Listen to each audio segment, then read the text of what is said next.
The New Orleans Saints are back on the practice field today. First day in full pads, as evidenced by Trevor Penning and Peyton Turner taking some swipes at each other on the practice field. But ultimately, man, you heard a lot of guys out there talking about it being good to get back to the physicality. Demario Davis was one of those guys after practice.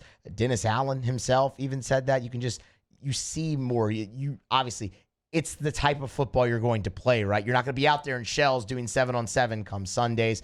So it's always a great indication of where your team is. Just you can get it from that first day of pads.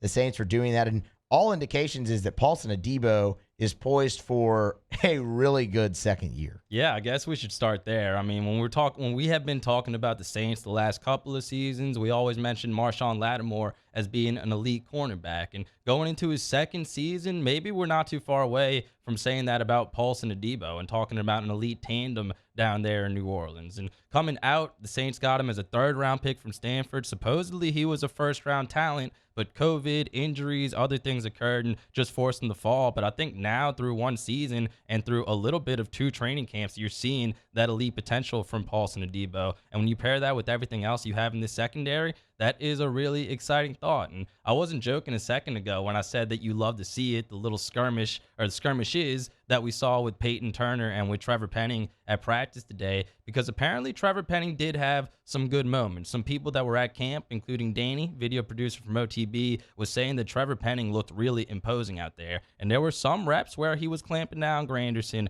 and others along the Saints defensive line. But he definitely took his licks today, and Peyton Turner got him a couple of times. And after one of those times, looks like he got a little frustrated, the rookie Penning did, and even took a swing on Peyton Turner. But these are very valuable reps. And like I said on the show last week, Musso, I think Trevor Penning will take his licks in the games a little bit too, but it's necessary. And once he acclimates himself to the NFL level, hopefully late in his rookie year and going into his second season, you will see the first-round talent that the Saints saw. So all these kinks, it's good that they get worked out during training camp. And I, for one, like to see the intensity and the skirmishes after those reps.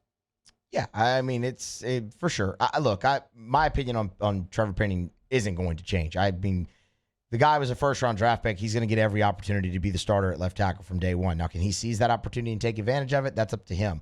He's had great moments. He's had some tough moments, but it's just not – the guy was drafted in the first round. He's the future at left tackle for New Orleans, and he's going to get every opportunity for that future to come very soon, to come week 1, September 11th, when you face the Atlanta Falcons. So we'll see how that goes. It's nothing against James Hurst. James Hurst is a very nice option for you there as well, but they obviously really enjoy what they see from from Trevor Penning.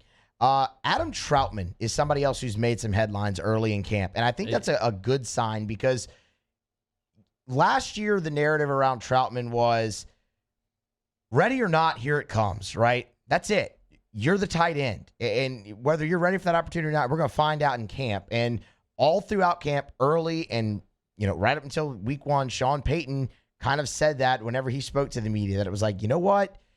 He has a little bit of growing to do, but time to do the growing. And you're not really hearing that same narrative around him this year. It's much more positive around Adam Troutman, which is massive for the Saints offense, because the tight end has always been a huge part of the New Orleans Saints offense. And for him to be able to take that next step, bring another weapon, another potential target for Jameis Winston, is nothing but a positive. Yeah, I agree. And I think the tight end room for New Orleans is unproven, but there is some interesting potential there. With Adam Troutman coming back for a third season, the stats aren't really good for Troutman, but if you were watching the Saints, you could tell before he suffered that injury last season, he was on a little bit of a roll, and he had over 50 receiving yards in that game when he went out. But obviously, they have converted Taysom Hill to tight end. We're going to see him catch some passes this season. And Juwan Johnson is a guy who last year only had 159 yards on 13 catches. Before those catches were for touchdowns, and he's averaging 12.2 yards per reception right now. I think Juwan Johnson could be a weapon in the red zone. Ultimately, could be an interesting fantasy football player. More on that down the road, but the tight end room is interesting for the New Orleans Saints, and I don't think it's exclusive to Adam Troutman's success this season. You definitely want to see a jump from Adam Troutman, but they do have some interesting names there, and ultimately, they could have a little bit more depth at tight end than Saints fans think, at least on the surface.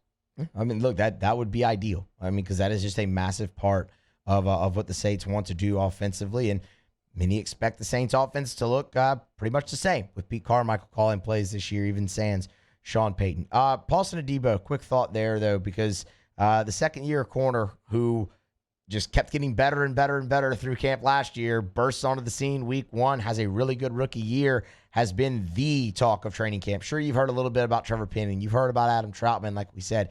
You've heard, Jameis and Chris Olave and Mike Thomas and things of that nature, but you have not had a practice yet where it just hasn't been, man, did you see what Paulson Adebo did today?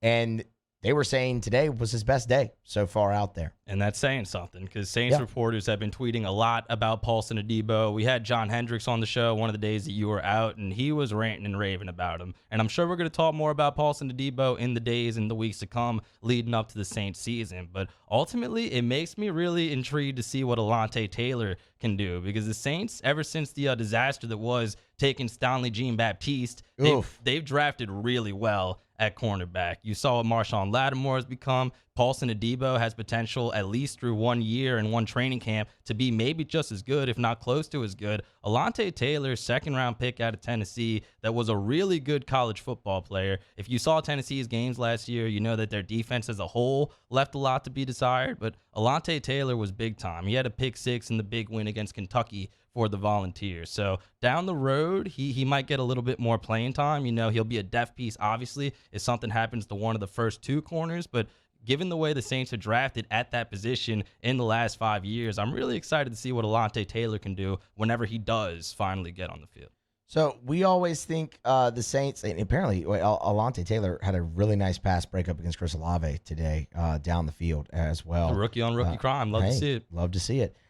We all think the New Orleans Saints have a playoff roster right now. Vegas, a little bit more on the fence. New Orleans plus 125 to make the playoffs in the latest odds updated yesterday evening. That would have the Saints at about the 8 to 10 range. They have the 8th best odds, but there's a couple teams tied, for certain amounts of odds. So they fall more in that 8 to 10 range, kind of like the Cleveland Browns who we were talking about last segment.